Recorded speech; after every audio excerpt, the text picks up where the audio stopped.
দর্শক মণ্ডলী আসসালামু আলাইকুম। দ্য হান্টার শফিকের পক্ষ থেকে আমি মোহাম্মদ শফিকুদ্দিন আপনাদের সামনে নতুন একটি ভিডিওতে স্বাগত জানাচ্ছি। আজকে জোয়ারদার টুকটুকির সাথে দেখা, যিনি ময়মনসিংহের বিভিন্ন বিষয় নিয়ে কথা বলেন, বিভিন্ন বিনোদনমূলক ভিডিও বানিয়ে থাকেন। আজকে আমরা তার সাথে কথা বলবো, চলুন আমরা তার সাথে পরিচিত হয়ে যাই। আসসালামু আলাইকুম আপু, কেমন আছেন? ওয়ালাইকুম আসসালাম, আলহামদুলিল্লাহ ভালো আছি। আপনি ভালো আছেন? জি, আমি ভালো আছি। আমরা বর্তমান সময়ে ফেসবুক বা টিকটক যদি খুলি, সেই ক্ষেত্রে বিশেষ করে ময়মনসিংহের দিক থেকে আপনার বিভিন্ন ভিডিও আমাদের কিন্তু চোখে পড়ে। সেই ক্ষেত্রে আপনি এই প্ল্যাটফর্মটা যে বেছে নিয়েছেন, আমরা জানি আপনি এটি ছাড়া আরও বিভিন্ন ধরনের কর্মকাণ্ডের সাথে জড়িত আছেন। তো এই প্ল্যাটফর্মটাকে আপনি ভবিষ্যতের জন্য বা বর্তমান সময়ের জন্য কি মনে করেন? এটা কি একটা চ্যালেঞ্জিং বিষয়, না নর্মালি এই বিষয়টাকে কি মনে করেন? এখন এটা দুভাবে আমি দেখতে পারি। কারণ চ্যালেঞ্জিং তখন যখন আপনি কোনো কিছু ভিডিও দিবেন, কেউ আপনাকে বলবে যে নেগেটিভভাবে, তখন আপনাকে মনে হবে যে এটা চ্যালেঞ্জিং, আপনাকে ওভারকাম করতে হবে।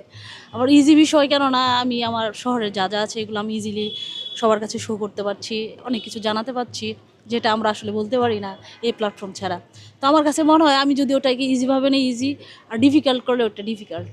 অ্যাকচুয়ালি এটা হচ্ছে যার যার মেন্টালিটি বা কে কেমন ব্যক্তিত্ব, ওইটার উপর ডিপেন্ড করে। তো দর্শক মণ্ডলী, বুঝতেই পারছেন, ওনার বক্তব্য অনুযায়ী তিনি বোঝাতে চেয়েছেন আসলে প্রত্যেকটা প্ল্যাটফর্মই কঠিন এবং সহজ, যে যেইভাবে সেই প্ল্যাটফর্মটাকে বেছে নেয় সেটাই। আমরা প্রথমেই জানি আপনি পড়ালেখা করছেন বা কি করছেন, বা আপনার এডুকেশন ব্যাকগ্রাউন্ড সম্পর্কে দর্শক অনেকেই জানতে চায়, যে আপনার কোয়ালিফিকেশান বা এডুকেশন ব্যাকগ্রাউন্ড সম্পর্কে যদি দর্শকদেরকে কিছু বলতেন। আমি এলএলবি অনার্স এলএলএম কমপ্লিট করেছি অলরেডি। 15তে আমার অনার্স কমপ্লিট হয়েছে, তারপর আমি এলএলএম কমপ্লিট করেছি। আমি কোর্টে গিয়েছি, বাট এখন রেগুলার না। অ্যাকচুয়ালি আমি এটা বলতেও পছন্দ করি না। অ্যাকচুয়ালি মানুষ জিজ্ঞেস করে না যে আপনার এডুকেশন কোয়ালিফিকেশনটা কি, এটা আসলে বলার জন্য আমার এই পেশাটা নেওয়া। বাট পেশা হিসাবে আমি এটা পছন্দ করি না। আমার হচ্ছে যে একটু ঘুরবো, বিনোদন করবো, জীবনটাকে উপভোগ করবো, এই এই আর কি। আচ্ছা আচ্ছা, না অনেকেই আসলে বর্তমান সময়ে আমরা যতদূর জানি বা আমরা আমাদের সমাজে যদি দেখি, সেই ক্ষেত্রে অনেকেই আসলে এডুকেশনটাকে মূল্যায়ন করে সেইভাবে করে না। আবার অনেকেই জানার জন্য জিজ্ঞেস করে যে একটা মানুষের এডুকেশন ব্যাকগ্রাউন্ডটা কি, সে কী করে সেটা। কারণ বর্তমান সময়ে টিকটক প্ল্যাটফর্ম বা বিভিন্ন সোশ্যাল মিডিয়া প্ল্যাটফর্মের বদৌলতে আমরা অনেকেই ভাইরাল হই, এবং ভাইরাল হওয়ার যেমন একটা আনন্দ আছে, তেমনি একটা কষ্টও থাকে। যেমন বিভিন্ন জায়গায় যাওয়ার পরে বিভিন্ন ধরনের হ্যারাসমেন্টের শিকার হতে হয়। বিশেষ করে যারা নারী আছে, তারা সোশ্যাল মিডিয়াতে ব্যাপকভাবে যখন তারা তাদের ভিডিওগুলোকে প্ল্যাটফর্মে ছড়িয়ে পড়ে, তারা যখন ভাইরাল হয়ে যায়, তাদের কোনো কাজের ভিডিও বা মানুষকে ইনফ্লুয়েন্স করে ইনফ্লুয়েন্সার হিসেবে, সেই ক্ষেত্রে অনেক জায়গায় কিন্তু অনেক ধরনের বাধার সম্মুখীন হতে হয়। সেই ক্ষেত্রে আপনি কোনো ধরনের বাধার সম্মুখীন হয়েছেন কিনা? অ্যাকচুয়ালি বাধা হচ্ছে কমেন্টসে বাধা পাই, যেরকম অনেকে অনেক নেগেটিভ কমেন্টস করে, তো এইগুলো আমি অ্যাভয়েড করি, এগুলো আমি নিই না। কারণ কে কী বললো এটা দিয়ে তো আর আমার মেন্টালিটি বা আমার লাইফ চলবে না। তো আমি যেটা ভালো মনে করি সেভাবেই, তবে আমার ভুল ত্রুটি থাকতেই পারে। বাট একটা মানুষ যখন আসলে সবার উদ্দেশ্যে বলি, আপনার যখন বা আমার যখন ভুল থাকবে সেটা সুন্দরভাবে বলা যায় যে এটা এভাবে না, এভাবে হইলে ভালো হতো। তো আমি মনে করি যে এগুলো মানুষ বললে খুশি হবো আমরা, বাট আসুক, তবে আমি এটা ওভারকাম করার মতো আমার মেন্টালিভাবে আমি প্রিপেয়ার, মানে এভাবেই আগাচ্ছি। তো এগুলো কোনো বিষয় না। অ্যাকচুয়ালি যখন আপনি সমালোচিত হবেন তখন বুঝবেন যে আপনি আগাচ্ছেন, তাই না? তখনই আপনি আগাইতে পারবেন যে না, আপনি যাচ্ছেন ঠিক পথেই। দর্শক মণ্ডলী, বুঝতেই পারছেন, অনেক বাধা বিপত্তি তাদের মন্তব্যের ঘরে কিন্তু এসে পৌঁছায়। আর এই ধরনের মন্তব্যগুলো করে থাকে কিন্তু থার্ড ক্লাস যেই মানুষ আছে তারাই। বিশেষ করে বর্তমান সময়ে নারীরাও যে এগিয়ে যাচ্ছে, উনি কিন্তু তার দৃষ্টান্তমূলক একটি প্রমাণ। আমরা আশা করব নারীরা খেলাধুলা সহ আরও বিভিন্ন ক্ষেত্রে এগিয়ে যাবে। যখন নারীরা বিভিন্ন ক্ষেত্রে এগিয়ে যাবে, সেই সময় কিন্তু আমরা আমাদের দেশকে আরও উন্নতর দিকে এগিয়ে নিয়ে যেতে পারবো। কারণ আমাদের দেশের মেয়েরা যদি স্বাবলম্বী না হয়, বা মেয়েরা যদি কর্মক্ষেত্রে প্রবেশ না করে, বা মেয়েরা যদি শিক্ষিত না হয়, আমাদের সমাজের হাল কিন্তু ধরার মতো অস্তিত্ব থাকবে না। শুধুমাত্র পুরুষ শাসিত সমাজ বা শুধুমাত্র নারী শাসিত সমাজ দিয়েই কিন্তু একটা সমাজে সঠিকভাবে মূল্যায়িত হতে পারে না। যেই সমাজে নারী পুরুষের সমান অধিকার থাকবে এবং নারী পুরুষ সমানভাবে কাজ করতে পারবে বিভিন্ন বাধা বিপত্তি ছাড়া, সেই সমাজটাই কিন্তু উন্নতর দিকে এগিয়ে যাবে। আমরা আশা করব ভবিষ্যতে তিনি আরও এগিয়ে যাবেন এবং বর্তমানে সময়ের যেই নারী প্রজন্ম আছে তাদেরকে তিনি আশার আলো দেখাবেন এবং তাদেরকে বিভিন্ন জায়গায় কর্মসংস্থানের ব্যবস্থা করবেন। আমরা কিছুক্ষণ আগেই কথা বলছিলাম, তিনি বিভিন্ন ধরনের কাজকর্মের সাথে জড়িত আছে। আমরা চলুন তার কাছ থেকেই জানি তিনি কোন ধরনের কাজের সাথে জড়িত এবং ভবিষ্যতে নারীদেরকে নিয়ে উনি কোনো ধরনের পদক্ষেপ গ্রহণ করেছেন কিনা। আমার নারীদের ক্রিকেটে একটু ডেভেলপ করার ইচ্ছা আছে, টিম করার ইচ্ছা আছে, মেয়েদের ফার্স্ট ডিভিশন কোয়ালিফাই। তাছাড়াও আমার কিছু প্রজেক্টের ইচ্ছা আছে যেগুলোতে নারীকে আমি অ্যাড করতে পারি।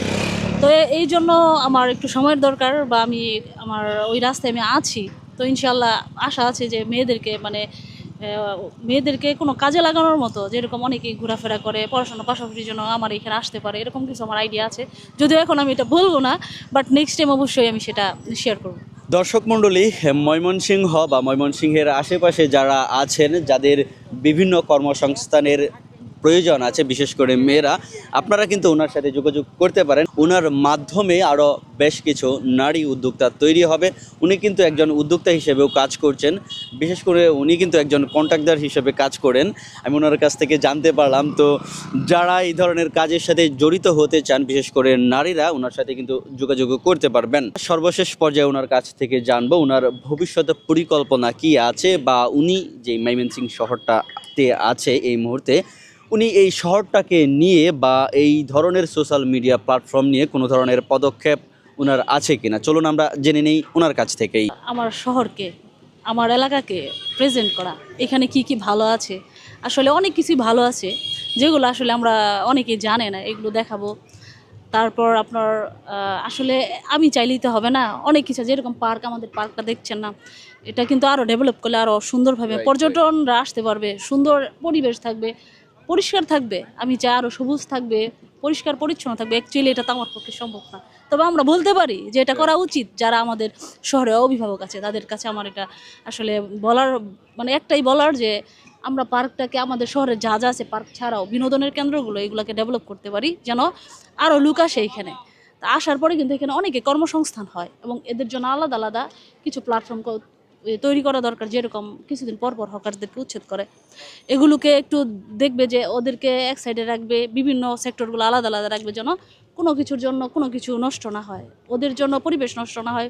আর হকার্সদের জন্য যে পরিবেশ নষ্ট হয় সে না, ওই যে তো কিছুদিন পর পর ওদেরকে উঠানো হয়, ওদের জন্য যদি আলাদা একটা মানে ইয়ের ব্যবস্থা করা হয় যে তোমরা এই পাশে করবে, এটা করবে, তো ওদের কর্মসংস্থান হলো। আমাদের এখানে আমরা যারা পর্যটক আসলাম, একটা সুন্দর বিনোদন পেলাম। আরেকটা জিনিস আছে, এটা আসলে আমি সবসময় বলি, সবাই আমাকে নেগেটিভভাবে নেয়। তো শহরের বাইরে যারা আছে দেখবেন যে এখানে প্রেম করতে আসে, পরকীয়া করতে আসে, আমাদের বাচ্চারা আসলে কিন্তু ওরা দেখা যায় যে এখানে স্টে করতে পারে না, কারণ ওরা জানে যে এই পরিবেশে ওরা থাকবে, আমরাও আসি। তো আমি চাই যে এই জিনিসটা দেখবে যারা আমাদের শহরের অভিভাবক আছে, যে এই জিনিসটা একটু মেনটেন করবে, যে না এটা যেন ঠিক থাকে, ব্যালেন্সটা থাকে। তো আমরা বাচ্চা কাচ্চা নিয়ে আসতে পারি না, সকালবেলা যখন হাঁটতে আসে তখন এই জিনিসটা হয়। তো বারবার বলে অনেকে যে আপনি সিঙ্গেল দেখে বা এই জন্য কি আপনি এগুলো করেন, আসলে তা না। আমি অনেকবার আমার ভাইস্তিকে আমার ভাগ্নিকে নিয়ে আসছি, পরে এরকম পরিবেশের জন্য থাকতে পারি না, হয়তো বা আরেক জায়গায় চলে গেছি। সকালবেলা অনেকে হাঁটে, তখনও এইগুলো অনেক মানে বাইরের বাচ্চারা কিন্তু এগুলো করে। অ্যাকচুয়ালি যারা বাইরে থেকে এখানে পড়াশোনা করতে আসে তারা এইগুলো করে। আর রাতে যে মাঠটা, এটা একটু আপনিও দেখবেন, এটা আপনার কাছে এই মাঠের অবস্থা খুবই খারাপ। আমি আশা করি যে একটা বড় লাইট দিয়েছে মাঝখানে, এরকম লাইটের একটা, যে আম গাছের এদিকে, সার্কিট হাউসের এদিকে বড় লাইট দিলে এই পরিবেশটা সুন্দর হবে। তো আর অনেক কিছু আছে, এগুলো আসলে আমি ছোটো মানুষ, আমি কি বলবো, বাট অনেক কিছু বলার আছে, তো লং হয়ে যাবে। তো আশা করি যারা অভিভাবক আছে তারা এগুলো একটু দেখবে, দেখে আমাদের শহরটাকে আরও সুন্দর করবে। যারা এখানে প্রেম করতে আসেন, বিশেষ করে পার্কগুলোতে বা আমাদের এখানে যেই সার্কিট হাউস মাঠ আছে, আপনারা দয়া করে একটু সংযত হবেন। আপনারা আমাদের ভবিষ্যৎ প্রজন্মকে সুন্দরভাবে বেড়ে ওঠে সেই বিষয়টাও কিন্তু আপনারা অবশ্যই খেয়াল রাখবেন। যারা এটার দায়িত্বে আছেন বর্তমান সময়ে, আমরা তাদেরকে বিনীত আহ্বান জানাবো, আপনারা দয়া করে পার্কের পরিবেশ এবং শহরের পরিবেশটা ঠিক রাখবেন। এতে আমাদের ভবিষ্যৎ প্রজন্ম কিন্তু খুব সুন্দরভাবে গড়ে উঠবে। আপনার একটা কথায় আসি, যে এই হকার্সের বিষয়ে যেটা কথা বলেছেন, আমরা বেশ কিছুদিন আগে বিএনপির ইশতেহারে দেখেছিলাম যে তারা যদি নির্বাচিত হয় সেই ক্ষেত্রে হকার্সদের জন্য বিভিন্ন ধরনের আলাদা একটা জায়গা নির্ধারণ করে দিবে এবং সেইখানে হকার্সদেরকে পুনঃস্থাপন করবে, সেই ক্ষেত্রে যদি এই ময়মনসিংহেও হকার্সদেরকে পুনঃস্থাপন করা যায়, সেই বিষয়টাকে আপনি কি দিকে বিবেচনা করবেন? না, এইটাই আমি বলতে চাচ্ছিলাম। আমি চাই ওনাদের মানে ওনারা কর্ম করে খাক, ওনাদের রিজিক হোক, সেটা আমরা চাই। তবে তাদেরকে কিছু রুলস দিবে, যেরকম পরিচ্ছন্ন পরিষ্কার রাখবে এবং আলাদা একটা সাইড দিবে। তার পাশাপাশি এবং তাদেরকেই বলবে যেন এই যে যেরকম আমাদের শহরটা মানে পার্কটা যেন সবুজের মতোই থাকে, আর সুন্দর, গাছপালা যেন নষ্ট না হয়। পারলে তারা তাদের যে দোকানের বা আশেপাশে এগুলো তারা সুন্দর বর্ধন করুক, ফুলের গাছ লাগাক, এগুলো তাদেরকে একটু বলবে। এটা করা যায় আসলে, আর অনেক ক্লিন করা যায় এগুলো আসলে।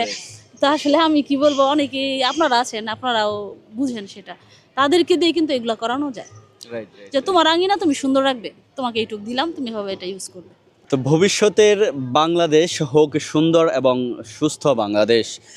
এবং যারা বিশেষ করে বিভিন্ন প্ল্যাটফর্মে আছেন, বিশেষ করে যারা বিভিন্ন সামাজিক যোগাযোগ মাধ্যমে বিভিন্ন ধরনের ভিডিও বানিয়ে থাকেন, আপনারা কিন্তু বর্তমান সময়ে সমাজের যেই অবাস্তব চিত্রগুলো আছে, সমাজের যেই খারাপ দিকগুলো আছে, ভালো দিকগুলো আছে, সেগুলো তুলে ধরলে মানুষ কিন্তু অনেক উপকার হবে। এবং আমাদের যে প্রশাসন আছে তারা আপনাদের যেই ভিডিও আছে সেই ভিডিওর মাধ্যমে তারা দেখে কিন্তু সেই বিষয়টার উপকার এবং সেটার যা করা দরকার সেটা তারা করতে পারবে। আমরা আশা করব আপনারা ভবিষ্যতে এই ধরনের ভিডিওগুলো বানিয়ে সামাজিক যোগাযোগ মাধ্যমে প্রচার করবেন এবং এমনকি যারা প্রশাসনে আছে তাদেরকে অবগত করবেন, যেন আমাদের সব পরিবেশ সুন্দর থাকে। পরিশেষে ধন্যবাদ আপনাকে, আপনার মূল্যবান সময় দেওয়ার জন্য ধন্যবাদ আপনাকে।